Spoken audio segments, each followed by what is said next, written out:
Shane, yes, Dan, that's an excellent idea. I like your shirt. Thanks. No. Dan the man. All right. Take the microphone. Oh. So that they.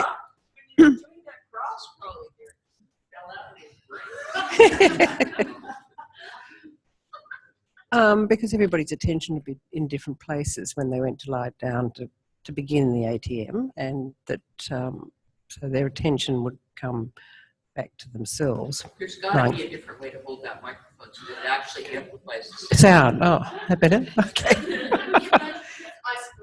Oh, that's right. Sorry. The what? That bit. Better? Hello, Houston. With attention focusing on the room, other people sitting beside you, whatever, what the teacher's going to say next, and then by the first lying down on the back and asking them, maybe using some words, would start their attention to come within themselves. Come into themselves. Mm. Anybody had something similar to that in their groups? Does anybody have a different way of saying the same thing? Yes. I just decided to be Margaret because I can't be bloody bothered. Fuck this. Pardon me. The idea that you want to calm the nervous system down, and Moshe does that by putting you on your back because gravity has the least effect on you then. Nothing's getting up on the whiteboard yet. See, we're all terrified. It's a good situation. Carol said that this is really good. Yep. That she said it's a way of scanning your whole system. So like the noise, your tonus, all of that stuff, and comparing it to at the end, whether you're sharper or vaguer or lighter or more alert, and trying to get your system to figure out why it's different from before. Well, yes, you did. That's just the overall.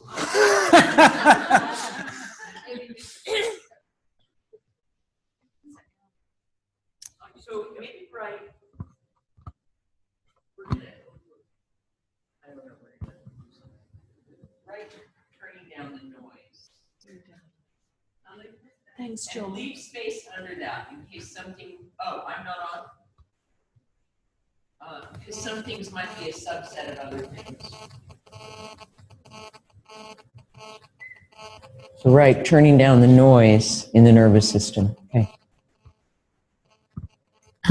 Sensing the self in the external space and sensing the internal self. Do you want me to say more? I'm trying to keep it brief for the whiteboard. If I lie down, it depends on the person, but if I lie down, I'm actually probably not necessarily going to sense myself in relation to the room unless somebody asks me to notice that. I don't know if I I would sense myself. What do you mean? Say it again. But we're in space, not necessarily the room. So how much area do I take up before and after? So scanning the external self and how big you basically feel you are. You know, like some exercises you lie down and you're this size, and then later you take up more area in space, not necessarily your room. Yeah. Okay. Yeah. And what's an internal space? What's internal space? We haven't talked about internal space this segment. What is it? We will talk about it this week. The internal kinesthetic space. So what's going on between your sternum and your spine. Right. That's your internal space. We haven't been paying attention to that this segment. Yeah.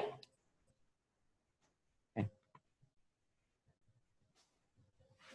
Have you done things in here so far to pay attention to internal spaces, or not so much? Yeah. You have. Okay. Okay, lying on the floor can be a reference point so Yes. that you can compare later, like Yes. in the beginning, where your body is resisting, where you're melting, all those comparison distinctions. Okay, so you've got two different ideas in a way. Yeah. Okay, so the first idea is establishing a reference point. And this is the scientific part of Moshe. If you're going to do an experiment, how do you keep track of the experiment? There has to be some way to know what's changed. And one of the things he said is that we don't pay enough attention to the after effects of our activities. He said that a lot. So establishing a reference point, and then I would say using the floor as feedback for learning how I am. Or did anybody have a way of talking about the floor? How we use the floor? It's contact surface. So the contact area, the actual contact of the body with the floor. So it create patches, areas Right. that can be referred to later on. Okay. Because they are measurable. I mean, well, you can sense them. Okay. And then Now, why are we sensing these things? Why do it? so you can feel the before and after. So you can feel the before or after. Yeah. Anka's got her hand up first and furiously. What? Oh, you had an Australian hand up. Okay.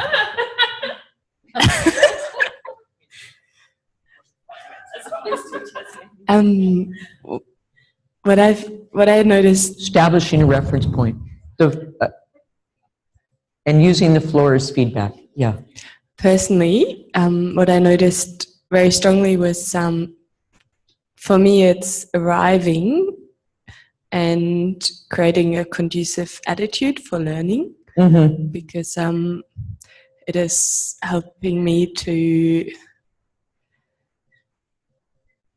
approach the ATM with the attitude of learning and not achieving, Mhm. with accepting what I'm feeling in the present and stay present through the ATM and not.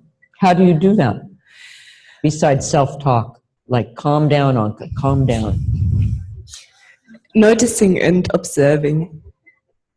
And yeah. Well, I mean, accepting. I think the first, one of the first ways that, how do we turn the noise down in the system? Was Fiona's question to me last week. Spreading attention and Right. bringing Right. the attention from the thoughts to the body. So spreading the attention is going to be one of the best ways. The inclusive attention is one of the best ways for getting the noise to come down in the system. 1 second, yeah. It's also true, all of you who do meditation, mindfulness practice, you know this from that situation. It's also true in a way, the minute I see I'm noisy, the minute I become aware that I'm noisy, if I have an intention to observe myself, seeing it will also make a change, like seeing for the freeing. So if I lie down on the floor and I go, oh my God, my mind is racing because I had a triple macchiato today, whatever. But, what's going on? Whoa, and then I can just stay like that.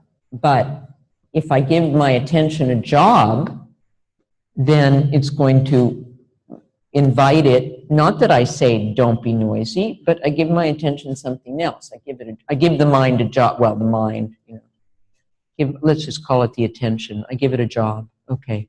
So that's a way of turning down the noise in the system, is to give the attention a job, or to see that I'm noisy, or to spread the attention. So all those things are that would be a subset in a way. See, I was talking to Julie just a minute ago about, she's not here in the moment, but I was kind of joking I kind of said something about lists last week, and Ray said he thought it was just fine that I wasn't writing a lot of stuff on the whiteboard. So I don't mind writing stuff on the whiteboard, but not everything is created equally. It's not like, well, there's this, and there's this, and there's this, and there's this, and there's this, and there's this, and there's this, and write it all down, right? It's just because we want to think together. We don't want to just make a list. We want to think how one thing affects the other, and we want to have kind of a big picture of it. You know it, but like how to organize it in your mind so that you can be more confident, really, about what you're asking people to do. There's some great stuff that you're asking for in the scan, but this scan is a bit of an art if you really take it seriously. So when we're going to take it seriously. So, all right, yeah. Yeah, give Deborah the microphone. I think I have all the names now. If I can be cheating with BB, but I don't see BB. Oh, there you are. Hi. Yeah. Continuing on from the turning down the noise, the breathing. Your breathing. It's going to slow down your breathing. It's going to make you subconsciously, unconsciously, whatever. Your breathing will change everything in you once you're lying down on the floor and trying to turn down the noise. And that changes everything in your body. So that's part of a lot of scans, is to ask them to observe their breathing. And we're going to talk about breathing a little bit Thursday and Friday. We're going to do a workshop Thursday and Friday. There won't be any FI. I'm going to do a workshop with you on a special theme, and breathing will be part of it. I don't want to say much more yet. Would that be good?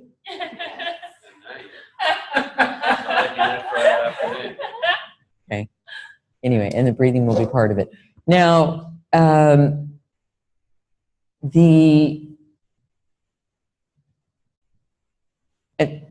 something you have to get across right in the beginning, of course, when you observe the breathing, is that it's not to change it or make it a certain way, but how do you just observe what's taking place? That's true for everything. So you have to teach people how to observe themselves because they don't know. That's your job. I don't know how you're going to do that, really. But how can they observe themselves just to see how things are without imposing an idea of what the breathing should be or, right? Okay. So, well, that'll be one of the things. Yeah, I mean, this is sort of like what you would observe in most scans. We'll get into the difference between different scans in a minute, but okay. What else? Yes, Danielle.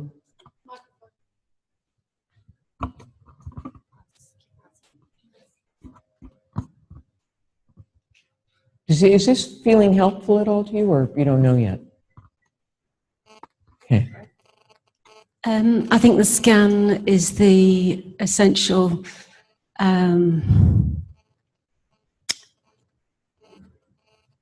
act of self-awareness.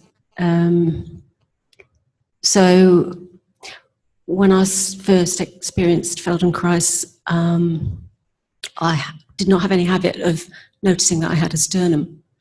You had a habit of... I did not. I did not know that I had a sternum, right. particularly. Right. And lots of other things. So in the scan, I think the practice builds. So each time you lie down, before and after, through the movement, your awareness develops. Next time you do a class, you have a different awareness, and the scan is a building reference point. Well, you are, you know, and this is not, I don't know that I usually put this down, but if I can just relate to what you're saying, it is a means by which we develop a skeletal self-image, right? Develop a more complete skeletal self-image. It's part of that bigger project, because a lot of the people that come to classes have a bunch of muscles and a bunch of ideas about what they should be doing with those muscles, as we've discussed, right? And a bunch of ideas of how they should look, and a bunch of ideas, which is very noisy, and muscles are very noisy.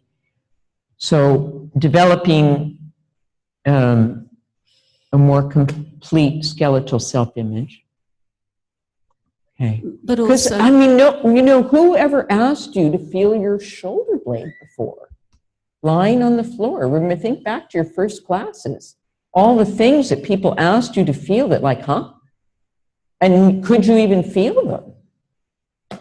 Well, in the very beginning of the scan, you know, depending on how you use yourselves, things can be very hazy, right?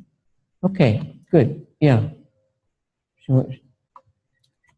I was trying to work out in my mind how to describe what I'm trying to say, but I think like sharpening the sensing tool, like yes. sharpening developing the quality kinesthetic of sense. sensing yourself, even not just physically, but, you know, emotionally perhaps too. Yeah. Well, I don't know, yeah, they said you were talking about the E word, but I don't know what that's about. But okay.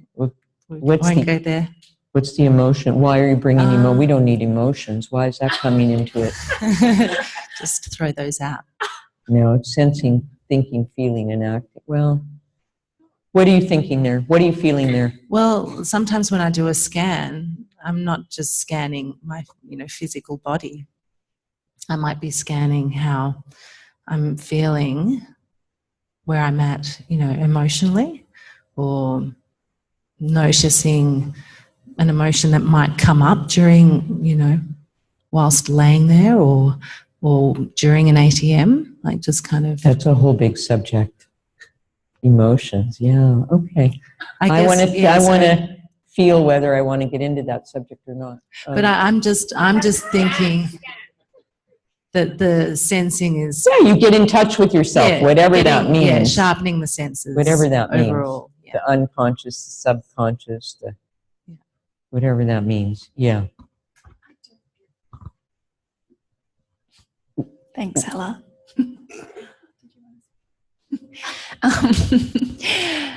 Well, I was just thinking, we discussed like the kind of first idea of this in our group, but then before, you might have even said it, I might just be stealing straight from you from before we started talking, but you don't ask us anymore about it so much because it's become a bit of a habit. And I was just thinking about that habit sense of it, because you still think about all of those different things and you get into a habit of which ones you sort of scan for. And then that means that at the beginning of each class, if you ask people to lie down, then eventually they just start feeling that. No, they're not.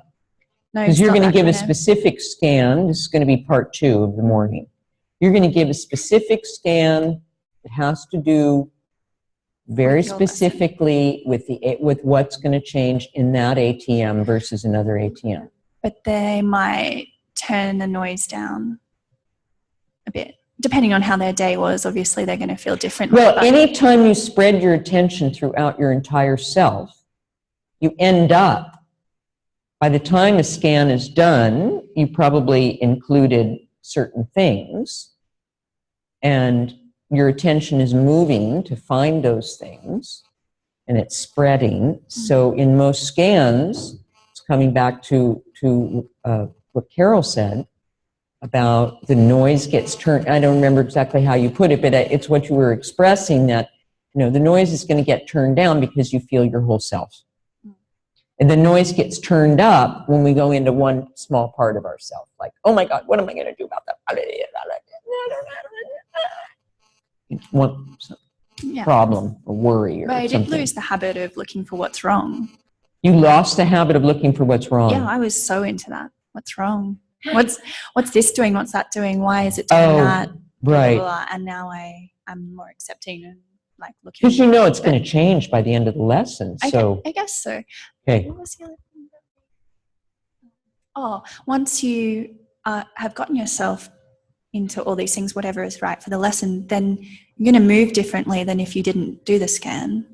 If you just walked in and start doing the movement. Well, Moshe said actually, if you just lie on the floor for an hour, you'll get just about as much as from a whole awareness or movement lesson. So, but don't everybody try that all at once, because I still have a couple more lessons I want to do with you. Okay, so something I said in the beginning last week was that I always tell if I'm doing a workshop, I don't know if I'll do it on Sunday, I probably will, but to make it, that one of the things we're doing is to bring up our kinesthetic intelligence, which is different for everyone. And so I'm going to be asking you to pay attention to certain things and to notice certain things. I'll be asking you questions in the ATM, or I'm asking you certain things now, and you might be able to feel it, you might not be able to feel it, but if I don't ask you, you won't ever have the opportunity to start learning to feel it. So you have to really make it okay for people not to be able to do it, because I remember being asked a lot of questions that I couldn't answer, and I got a little bit depressed, actually, about it. I mean, I was prone to that, If I could find a way to feel bad about myself, and that's why I think I'm an honorary Australian. I should have just moved here and had over with it, But at any rate, But it was hard for me if I couldn't feel something. That's my version of your version of looking for what's wrong. It's like, it just made me very uncomfortable not to be able to do what I was being asked to do, right? Because nobody made it okay for me, And somehow when you were with Moshe, he just got you to feel it. He was a little bit special that way.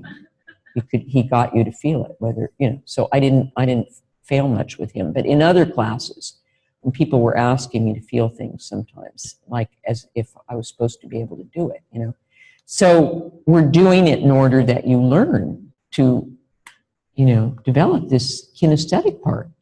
If we go to college, we develop our thinking skills or the intellect in a certain way, or, take all these self-help workshops, get your emotions, I don't know what, whatever. But kinesthetic intelligence, is it developed? And actually in this culture, nowadays, for you young people, or for everybody, what are you going to do with all these people that are glued to these little machines? because I find even myself now, I've been on my computer more and more with each passing year, which I mean, I hate it. And every time I turn my computer off, my kinesthetic sense just quadruples. I just come immediately into feeling myself. I need to do that more be able to do it more when I'm on the computer, but there's some way in which it just sucks some part of oneself. And we went to a restaurant last night, and I didn't tell you this. There was a big family at that table next to us. There was like a few different generations. There was a family of 6. So there was the grandparents, the parents. There was one kid, he looked to be 2 years old, and he was watching a screen the whole time. And it was that's his world. He was in his little chair, his eyes glued to the cartoons. He's 2 years old. I don't remember watching cartoons when I was 2 years old. We were out in the backyard rolling around or something, Anyway, so the kinesthetic sense, the technology isn't helping it. Yeah. To use one of these. We don't have these on the farm. Although the importance of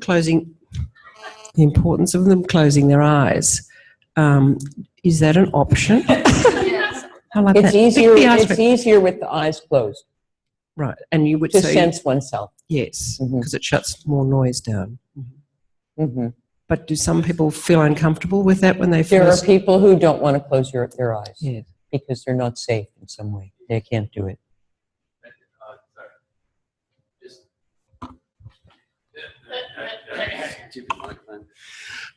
Just on that point, I've been, I got about 4 kids at my son's school that I've been doing sort of half ATM stuff with, and it was interesting just what you said, that one of the kids will never close his eyes. Doesn't matter. And I say, look, you relax, but he'll always just open a little, and he'll do the stuff, but he won't. So what does that tell you? I have no idea. This is why I've actually brought it up. Yeah. I don't want to make he's worried I'll punch him. All right. Well, I don't want to make a cause and effect. But because it could be many things. You have an idea what it is? Or another point? You've thought about it? I like my eyes being closed, but I've been trying to sometimes have them open regardless, just with the idea of once I am finished my lesson and I'm out in the world, my eyes will be open. And I wonder if That's different. You have a choice. Okay. You have a choice. Okay. Yes? He doesn't want to close his eyes. He doesn't want to, I hate that thing. That he doesn't want to give himself in, like, fully. He wants to be in control. If he closes his eyes, he's no. Yeah, some people grew up in not safe environments and they had to be alert all the time about what was happening. And but I don't want to make a cause and effect. That's one example. See, and I mean, I've learned a lot about people from all the mistakes I've made. So, because you don't know, and you tell people to close their eyes, or or whatever, and so you can ask them to try it both ways. You can say, close your eyes if you can, play with it, and if you see somebody who can't, then that's an indication, and maybe someday they will be able to. With the scan being quiet mind, kinesthetic, come in to quiet, like the noise. You'll have to see. Beg your pardon? You'll have to see with that person who's feeling. I'm saying that for me. For me, the scan is to quiet the mind. Yes. To let knowledge rush in. Yeah. Well, as somebody once put it, if you're all filled up, it's hard for the unknown to come in, right? If you're all filled up with what you already know, what you already think. it's hard for a new perception to come in, right? So I agree, yeah, feel to have something new. Okay. Well, oh, something look at just the quiet mind. So one of the things we're up to with awareness through movement is to find out how to eliminate parasitic effort, right? And that can be anywhere. But parasitic effort is noise. So if every time I get up from the chair, which many people do, Alexander made his whole career off of something like that, you know. If every time I get up from a chair, I get up by lifting my shoulders and taking my head forward, and I do that, you know, that's a lot of work. That's a lot of noise in my system. That's a lot of parasitic effort in my system.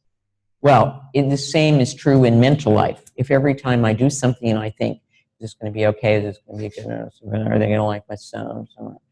You know, that's the mental equivalent to lifting my shoulders, right? So we put a lot of junk into things that we don't need. And you yourself, I'm sure, have had examples from the training where you just go straight ahead. You just do it. You do it simply. You do it elegantly. You do it purely. It's so neutral that you almost feel like, who the hell did that? That wasn't me, because I'm this, you know. So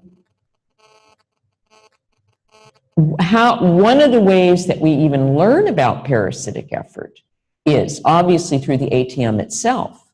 But if I lie down and I only have a few parts of myself touching the floor, and after an hour, my whole self is touching the floor, what is that, you know, what's the message there? It's a whole lot of work that I'm not doing because I don't have to. That's one message. I mean, there's a few different messages, right, in that change. So one message is certainly that I was contracting a whole lot of stuff that's no longer contracting because I'm lying evenly. What's the other message there? Well, inclusive, yes. But I mean, the big message is that things can change because I'm really different. Now, that's under, what do you want to say, using the floor as feedback to find out objectively how, you know, what my habits are. Where do I shorten myself unnecessarily? Or where do I contract unnecessarily? Where do I work unnecessarily, right? Okay, do you have some thoughts, Savannah? You do, but I mean, are they coming out with the microphone, or? You agree? It's good to put it in words like that sometimes, right? Because, you know, what I really want to communicate here is that you bring, when you start teaching, you will bring conditions.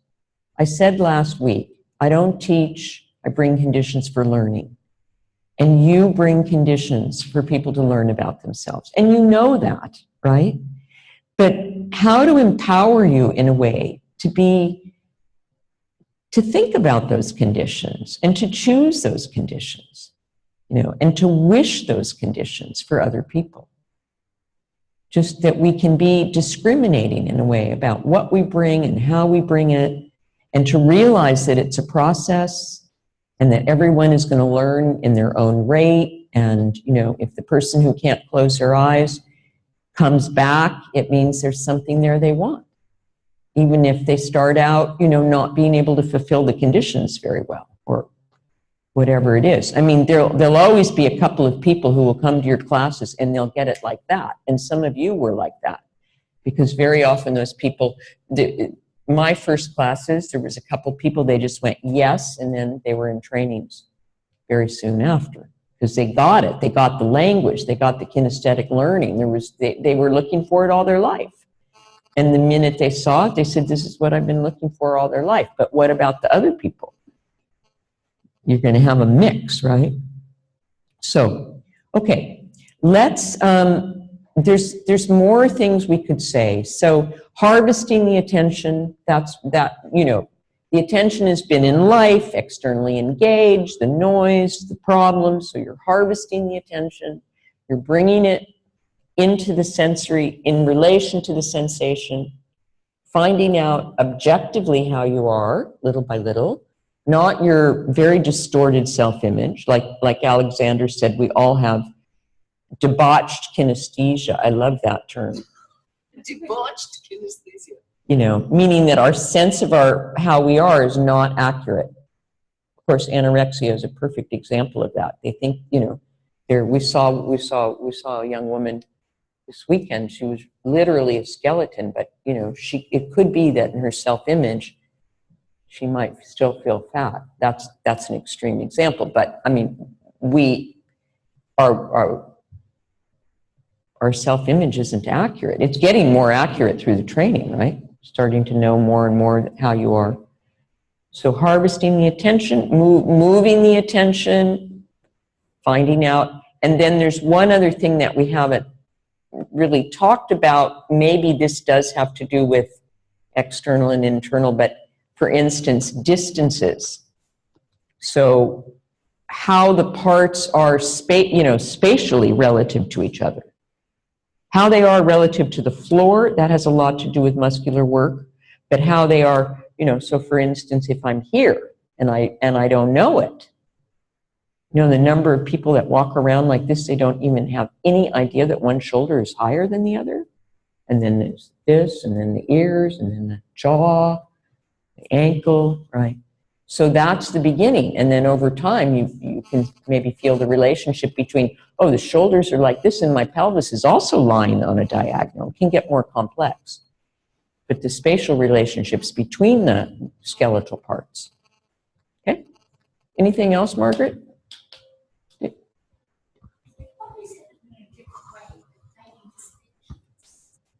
Making distinction, learning to make distinctions. Okay? Between flatter or, well, making kinesthetic distinctions. Learning to feel differences, but that's part of kinesthetic. Learning to feel differences is part of our KQ. I just made that up, this segment. Everybody knows what it is, right? The KQ? Yeah. Yeah. Yeah, just a second, Madhavi. Or, well, we haven't heard from you. Why don't we hear from Madhavi?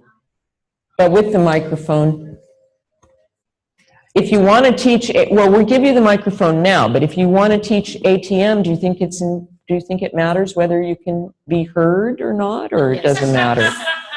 Depends. If you just want to do one-to-one ATMs, you can whisper.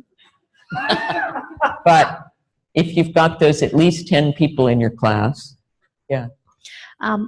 Learning to bring focus to one part and then in peripheral vision, foreground background. Yes, that's the thing. Developing foreground background. Yes. Okay. Have they done Esalen number 1, Julie? Do you know that scan?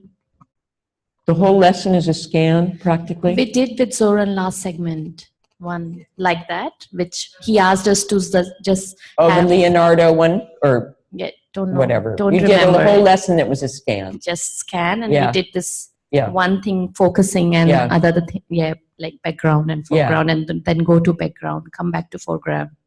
Great. All that. Yep. So it's sometimes at the end of it's not every time, but sometimes at the end of a scan, well, if it's 5 cardinal lines, that's a whole other subject, you know, because if you're scanning the 5 cardinal lines, then at the end you need to have the whole, you have this in relation to the spine, this in relation to the spine, where the legs are, the midline, and at the end it's the whole self. Yeah. But learning to have foreground background, division of attention between the parts and the whole. That's important. It's also very important in ATM. Okay.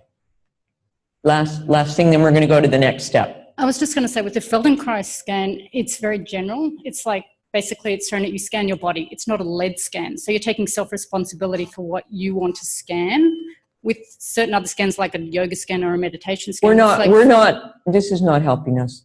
It's not? No, not at all. I don't think it's very general. And we're going to go to the next step. But you're not going bit by bit by bit by bit by bit, which you do in certain other things, and you're told what to actually scan. With the Feldenkrais scan, you're Moshe scanning the never skills. went bit by bit by bit. That's not how he taught. No, that's what I'm saying. It's not. No, it's not how he taught. All right, we're going to go on. Okay. Anyway. Sorry, I don't want to talk about yoga scans right now. I want to talk about Feldenkrais scans. So, and to be specific about scans, so I don't just say no to you, but I just, the word general, I don't know. It didn't go down well in that moment.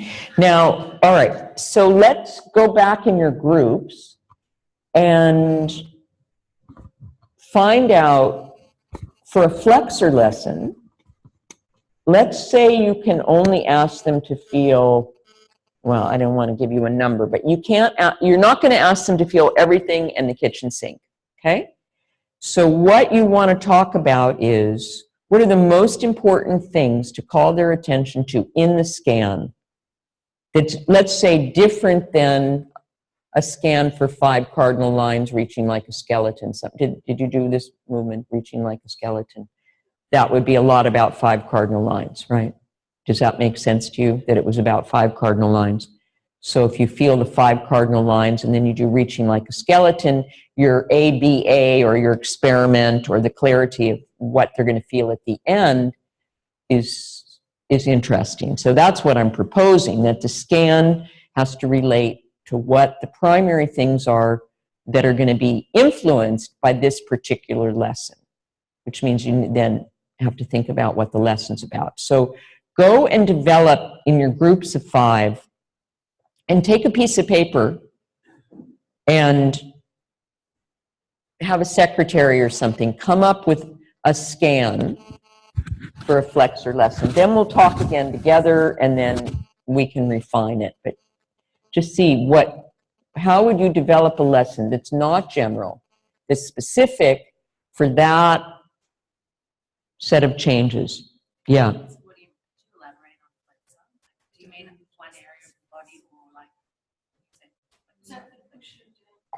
You lie on your, I'm going to just do it in 1 minute. You lie on your back.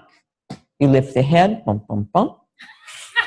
You lift the head with the hands, bump, bump, bump. What next? You bend your knees, bump, bump, bump.